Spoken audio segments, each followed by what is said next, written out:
Hello everybody, welcome to study with Shivam. आज हम लोग मॉडर्न इंडियन हिस्ट्री के टॉपिक पे डिस्कस करेंगे। सबसे पहले हम लोग पोर्चुगीज ट्रेडर्स के बारे में डिस्कस करेंगे।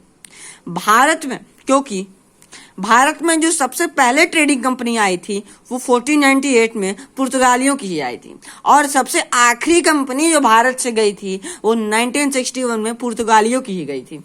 इसीलिए पुर्तगालियों के बारे में जानना बहुत ही जरूरी है। तो कुछ ट्रेडर्स हैं जो भारत में आए थे, पुर्तगाली ट्रेडर जो भारत में आए थे। सबसे पहले वास्को डी गामा ईयर 1498 में भारत आए थे। उसके बाद एल्बरिज कैम्ब्रेल ईयर 1500 में भारत आए थे। उसके बाद फिर से वास्को डी गामा ईयर 1502 में भारत आए थे।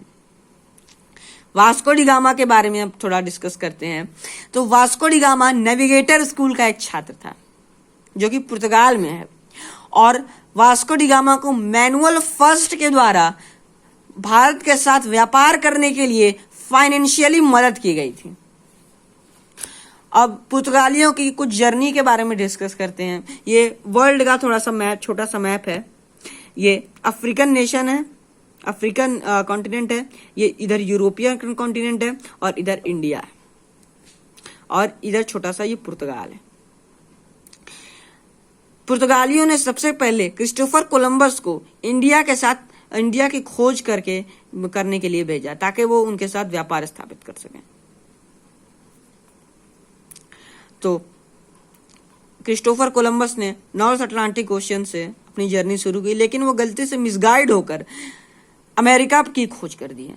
इसके बाद फिर पुर्तगालियों ने वास्को डी गामा को ईयर 1498 में फिर ईस्ट इंडीज के साथ व्यापार करने के लिए भेजा। तो Vasco D gamma north Atlantic ocean से होते हुए फिर साउथ अटलांटिक ओशन में एंटर करने के बाद फिर वो केप ऑफ गुड होप, यहाँ पर है Cape of Good Hope, Africa में केप ऑफ गुड होप में रुके, और उसके बाद फिर इंडियन ओशन में एंटर करने के बाद ये मॉरिशस में रुके। मॉरिशस में इन्हें अब्दुल मनीद ने गाइडेंस दी कि आप भारत जाइए। उन्होंने भारत जाने का इन्हें वास्को डी गामा को रास्ता बताया। तो वास्को डी गामा भारत में कालीकट में, मालाबार कोस्ट पर कालीकट में उतरे। इधर कोरोमंडल कोस्ट है और इधर मालाबार कोस्ट है। कालीकट में उतरे। कालीकट में कालीकट के एक राजा थे जमोरिन से वो मिले और इनसे व्यापार करने की इजाजत मांगी। तब जमोरिन ने इन्हें व्यापार करने की इजाजत दे दी। तो उसके बाद Vasco D gamma black pepper लेकर वापस पुर्तगाल की तरफ बढ़ चले, लेकिन अनफॉर्चुनेटली आधा ब्लैक पेपर उनका खराब हो गया, जिसकी वजह से उन्हें समुद्र में उसे फेंकना पड़ा। लेकिन इसके बावजूद जब वो पुर्तगाल पहुंचकर उसे बेचे तब भी उन्हें 60 गुना ज्यादा फायदा हुआ। तो इस फायदे की वजह से फिर पुर्तगालियों ने देखा कि भारत के साथ व्यापार करने में उन्हें बहुत ज्यादा फायदा है। तो उसके बाद फिर उन्होंने और भी कई व्यापारियों को भारत से व्यापार करने के लिए भेजा। इसके बाद एल्बरिज कैम्ब्रेल 9 मार्च 1500 को भारत भेजा गया ताकि वो भारत के साथ व्यापार कर सके। इसके बाद दोबारा वास्को डी गामा को ईयर 1502 में इंडिया भेजा गया। तो उन्होंने कोचिन में पुर्तगालियों की पहली फैक्ट्री स्थापित की।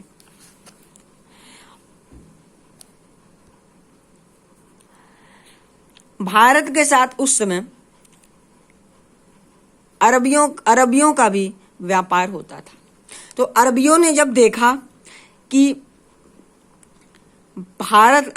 पुर्तगाली जो हैं वो भारत के साथ व्यापार करके बहुत ज्यादा प्रॉफिट यानी मुनाफा कमा रहे हैं, तो अरबियों को देख के इस पे गुस्सा आया। तो जब पुर्तगाली जहाज या शिप्स जब रास्ते में समुद्र में वापस आते जाते थे तो पुर्तगाली अरबियंस जो थे पुर्तगाली शिप्स पे हमला कर देते थे। इसकी वजह से अरबियंस और यूरोपियंस के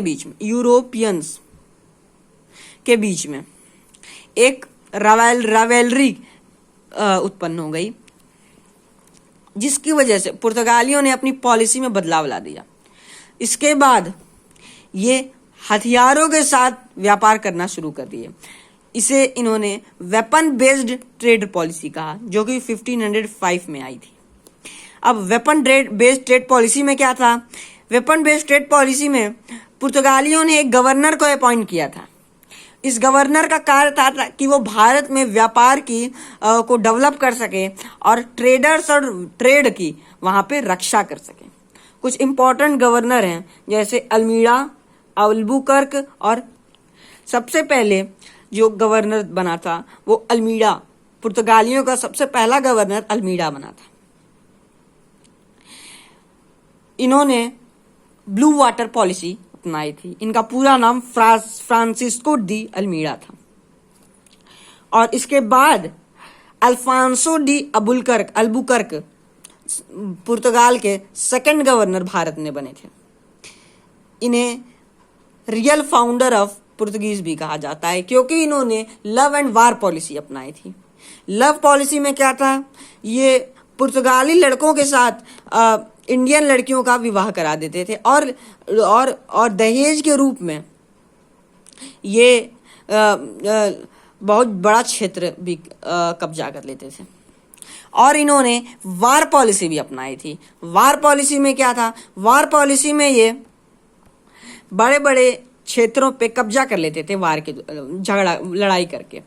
जैसे कि गोवा का रूलर था, उन्होंने बीजापुर में गोवा का रूलर था, उन्होंने उसे हराकर एक्वायर कर लिया, कब्जा कर लिया था। कब? 1510 में 1510 में 1510 में इन्होंने कब्जा कर लिया था इस पे।